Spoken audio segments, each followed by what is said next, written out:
ici on est au Cambodge, à Siem Reap. On vient de passer 2 jours à Bangkok, c'était assez chouette pour se mettre dans l'ambiance asiatique, mais on trouve que la ville était un peu trop polluée, un peu bruyante et ça bougeait tout le temps, donc c'était assez fatigant. On a été voir Wat Pho, c'est un temple avec le grand Bouddha couché.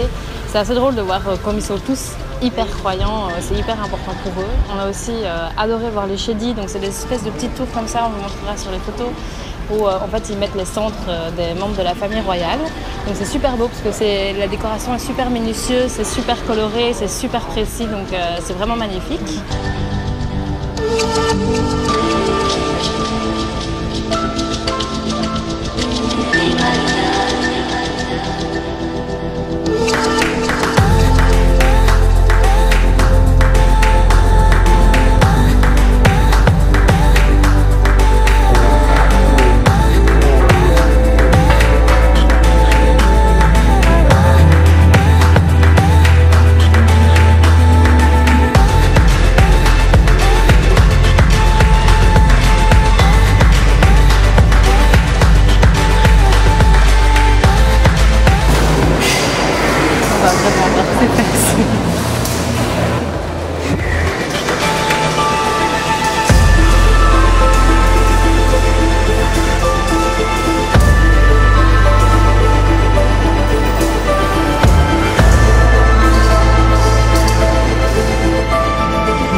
Alors on a eu deux petites anecdotes quand même. La première, c'est que le premier soir, on a décidé d'aller voir le palais royal de nuit.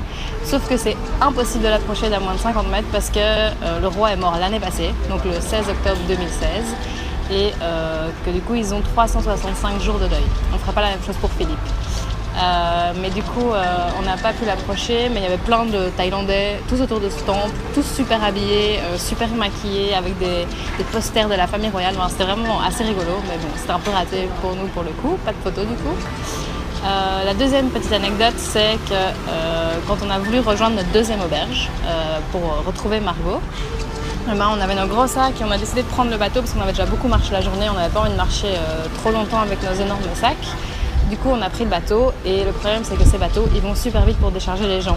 Du coup, le temps que moi, je saute du bateau, et ben, quand je me retourne, je vois que le bateau est en train de démarrer et que Léo n'est pas sorti du bateau. Du coup, on se dit, merde, qu'est-ce qu'on va faire?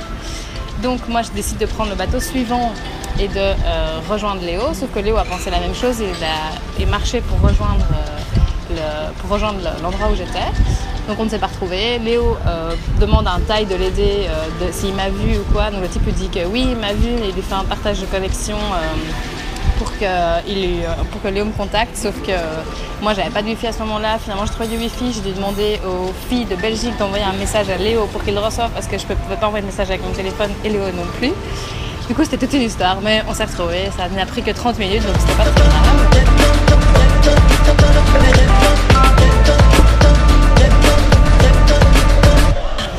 Alors ensuite, on a pris le train local conseillé par JB, c'était vraiment super sympa. Donc ça a pris 6 heures pour rejoindre le Cambodge. On a passé la frontière, tout s'est bien passé.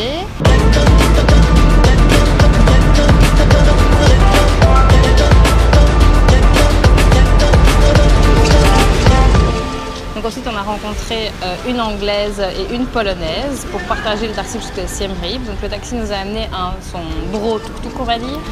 Et là, en fait, il voulait nous faire payer le trajet alors qu'on avait déjà payé, sauf si on allait avec lui de Siem Reap encore le lendemain. Sauf que nous, on ne savait pas ce qu'on faisait le lendemain, donc on ne savait pas lui dire que oui, on allait avec lui en tuk-tuk, surtout qu'on ne savait pas les autres moyens pour rejoindre encore. Du coup, on était là, mais non, on ne sait pas.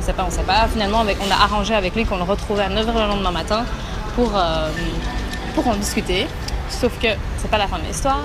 On a été jusqu'à une auberge où on voulait passer la nuit, sauf que c'était une auberge d'un peu de gros douchebags qui se bourrent la gueule toute la soirée et le lendemain ils sont amorphes à la piscine. On n'avait pas trop envie de ça et en plus il n'y avait pas de chambre double.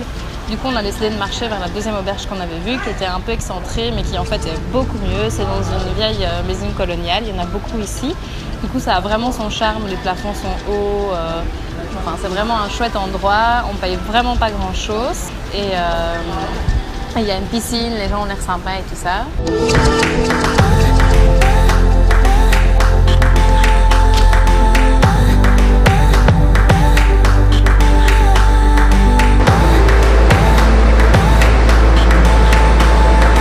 Siem Reap, c'est vraiment sympa.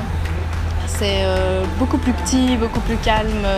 Donc ça nous fait du bien. On est content d'être arrivé ici. Donc les prochains jours, on va visiter encore. On a vraiment hâte, ça va être super chouette.